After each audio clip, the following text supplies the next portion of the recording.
శ్రీమాత్రే నమ. జయ గురు దత్తాత్రేయ నమ. ఈ వీడియోలో మనం కుంభరాశి వారికి ఏప్రిల్ 16 నుంచి 30వ తారీఖు మధ్యలో జరగబోయే వార ఫలాలు పరిశీలించే ప్రయత్నం చేద్దాం.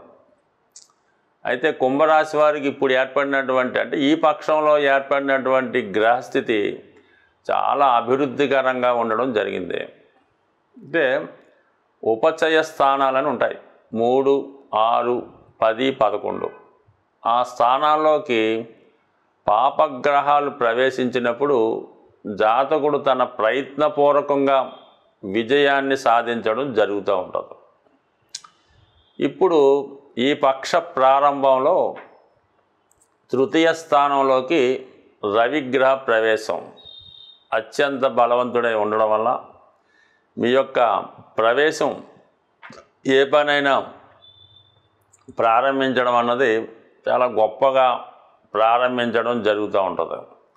అంటే ఒక పొలిటికల్ ఎంట్రీ లాగో ఒక కొత్తగా ఒక సినిమా హీరో రంగప్రవేశం చేస్తే ఎంత అడావుడి చేయడం జరుగుతూ ఉంటుందో ఆ విధంగా మీరు ఈ సమయంలో మీ యొక్క ఏది ప్రారంభించినా చాలా అట్టహాసంగా ఆడంబరంగా ప్రయత్నం ప్రారంభిస్తారు. దానికి మీ యొక్క గొప్ప గొప్ప వారంతా సహకరించడం జరుగుతూ ఉంటుంది. ఇది మీరు ఏదైనా ఒక ఉద్యోగ ప్రయత్నం చేస్తున్నా, క్రీడారంగంలో ఉండి ఏదైనా పోటీలో పాల్గొవాలనుకున్నా, ప్రభుత్వ సర్వీసులోకి ప్రవేశించడానికి కూడా ఈ స్థితి మీకు అనుకూలిస్తుంది. కాబట్టి మీరు త్రికరణ శుద్ధిగా మీకు అర్హత ఉంటే ప్రయత్నం ప్రారంభిస్తే విజయం తప్పకుండా వస్తుంది.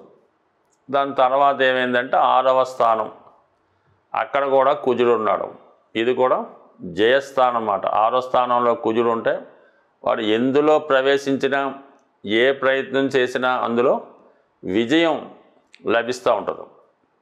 అందువల్ల మీరు ఒక ఉద్యోగ ప్రయత్నం చేసినా, ఒక కోర్టు లావాదేవీలు ఉంటే దాంట్లో మీరు ఏమైనా కోర్టులో కేసు ఫైల్ చేసినా మీకు తీర్పు అనుకూలంగా రావడం జరుగుతుంది. ముఖ్యంగా ఇంటర్వ్యూలో సక్సెస్ రావడం జరుగుతూ ఉంటుంది. ఈ 2 విషయాలు మీరు గత కొంతకాలంగా వెనకబడి అభివృద్ధి ఆగిపోయిన మీరు తిరిగి మళ్ళా మీ యొక్క అభివృద్ధిని ప్రారంభించండి.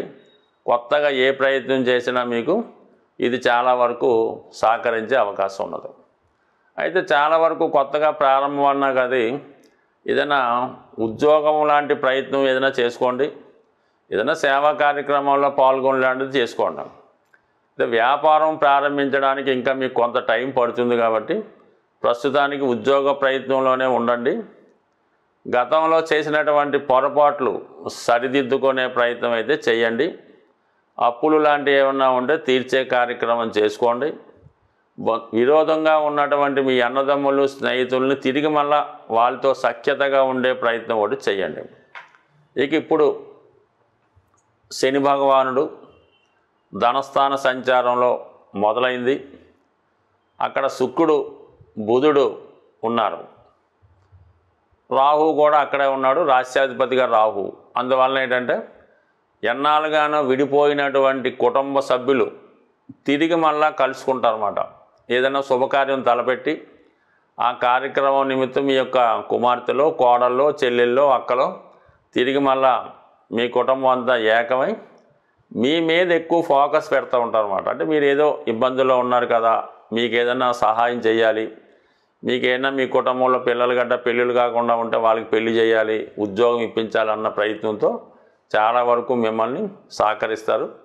ఈ సమయంలో మీకు మీ బంధువుల ద్వారా ఏదైనా దూర ప్రాంతంలో ఒక ఉద్యోగ అవకాశం వస్తుంది. వాళ్ళకు ఉన్నటువంటి ఎస్టేటో ఏదైనా ఆస్తి ఉంటే దాన్ని చూసుకోమనో, వ్యాపారాన్ని నిర్వహించుకోమనో అవకాశం వస్తుంది. అంటే ఫ్యామిలీ ఒక చోట ఇక్కడే ఉంటారు, మీరు ఉద్యోగరీత్యా అక్కడ చేరి మీ యొక్క జీవనోపాధి గడుపుకుంటూ మీ ఫ్యామిలీని చూడటం జరుగుతూ ఉంటుంది. కొంతమందికి అటువంటి అవకాశాలు వచ్చే అవకాశం ఉన్నది. దాన్ని మీరు సద్వినియోగపరుచుకుంటే కొంతకాలానికి మీ సమస్యలు కూడా సాల్వ్ అవుతాయి. తర్వాత అన్నీ ఏకంగా చక్కబెట్టుకోవచ్చు. కాబట్టి ముందేదైనా అటువంటి అవకాశం వస్తే ముందు మీరు వెళ్ళిపోండి, అక్కడ స్థిరపడండి. తర్వాత మీ ఫ్యామిలీ మీ వెనకాల వస్తే వాళ్ళని జాయిన్ చేసుకొని అంతా హ్యాపీగా ఉండండి. ఎందుకంటే నెమ్మదిగా మీ సమస్యలు తీరబోతున్నాయి, తిరిగి మీ పూర్వవైభవం రాబోతున్నారు. అది ప్రయత్నించండి. ఈ సమయంలో ఏదన్నా మీరు చివరిగా ఒక స్థిరాస్తి కొనడానికో ఒక వాహనం కొనడానికో మీకు ఈ సహకారం అన్నది తప్పకుండా లభించే అవకాశం ఉంది. బట్ ఏదైనా ఒక నెల రోజుల పాటు మీకు ఈ అవకాశం ఉంటుంది.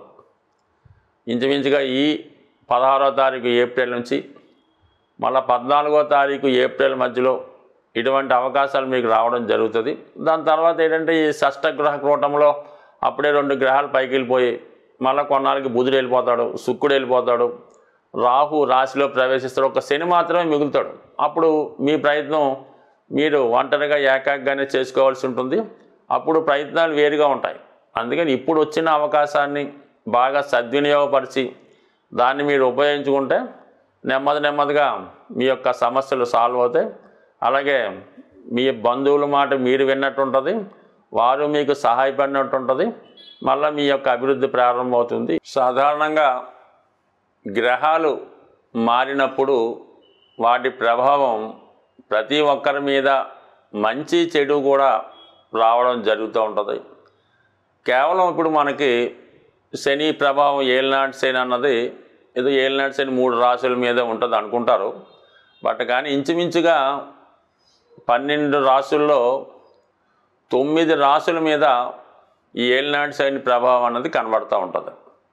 కేవలం 3 రాశుల వారికి మాత్రమే శని ఫేవర్గా ఉండడం జరుగుతూ ఉంటుంది.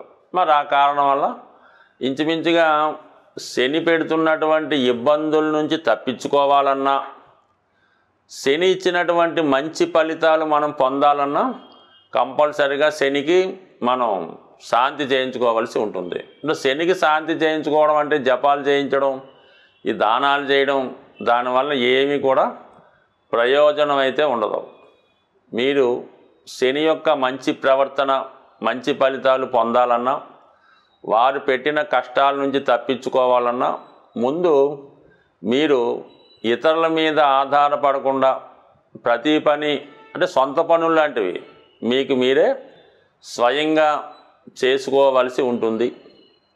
అలాగే ఏదైనా దగ్గరగా ఉన్నప్పుడు వాహనాలు అవి ఉపయోగించకుండా నడక మార్గం ద్వారా మీరు పనులు చేసుకోవడం, పొద్దున్నే వాకింగు ఎక్సర్సైజు చేయడం, దాని తర్వాత ముఖ్యంగా ఎటువంటి బలహీనతలకి లొంగకుండా ఉండడం. నెక్స్ట్ టైము వ్యసనాలకి దూరంగా ఉండాలి.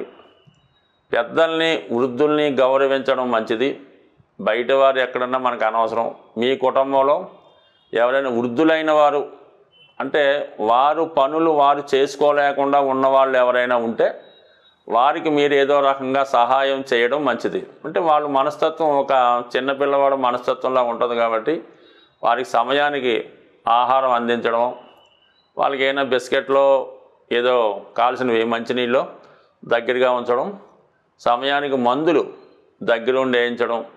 పెద్దగా పూర్వంలాగా మీరేమి సేవలు చేసి అక్కర్లేదు. వారిని సావధానంగా పరామర్శించి మంచి మాటలతో వాళ్ళని సంతోషపెట్టిన శని భగవానుడి యొక్క అనుగ్రహం కలుగుతుంది. ఇంకా అవకాశం ఉన్న వాళ్ళు ఏం చేయాలంటే మన వృద్ధులకి రోగులకి మందులు పంచిపెట్టడం. ఇప్పుడు చాలా ఉన్నాయిగా అనాథ శరణాలయాలు, వృద్ధాశ్రమాలు, ఓల్డ్ ఏజ్ హోములు. గతంలో హైదరాబాద్లో ఎక్కడో ఒకటి ఉండేది. ఇప్పుడు ప్రతి కాలనీలో అంటే ఇంచుమించుగా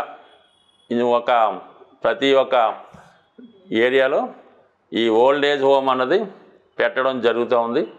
ఇప్పుడు బిల్డింగ్లు పెద్దగా కట్టి అనాథ శరణాలయానికో లేదంటే ఓల్డ్ ఏజ్ హోమ్కి అద్దె ఇవ్వడానికి చాలా బ్రహ్మాండంగా నడుస్తున్నాయి. అందువల్ల అటువంటి వృద్ధాశ్రమానికి వెళ్ళి వాళ్ళకి మెడిసిన్స్ అవసరమైనటువంటి మందులు ఇవ్వడం వల్ల మనకి కూడా అంటే ఏదన్నా ఏ గ్రహమన్నా అనుకూలిస్తుంది కాబట్టి ఆ సేవాభావంతో ఉండండి.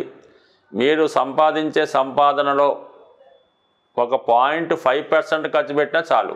ఆ విధంగా చేసుకోండి. అయితే మీరు ఈ రాశి ఫలాలు విన్నంత మాత్రం చేతో లేదా ఏదైనా మంచి జ్యోతిష్కుడి దగ్గర జాతకం చెప్పించుకుంటేనో మీ జీవితం అయితే ఎట్టి పరిస్థితుల్లో మారదు. పైపెచ్చి ఏంటంటే వాళ్ళు బాగుపడతారు తప్ప మిమ్మల్ని మార్చే శక్తి ఆ జ్యోతిష్కుడి దగ్గర ఎట్టి పరిస్థితులు కూడా ఉండదు. అందువల్ల మీరు జాతకం చెప్పించుకుంటే జీవితం మారిపోద్ది, పెళ్ళిళ్ళు అయిపోతాయి, ఉద్యోగాలు వచ్చే మాత్రం ఒట్టి భ్రమ.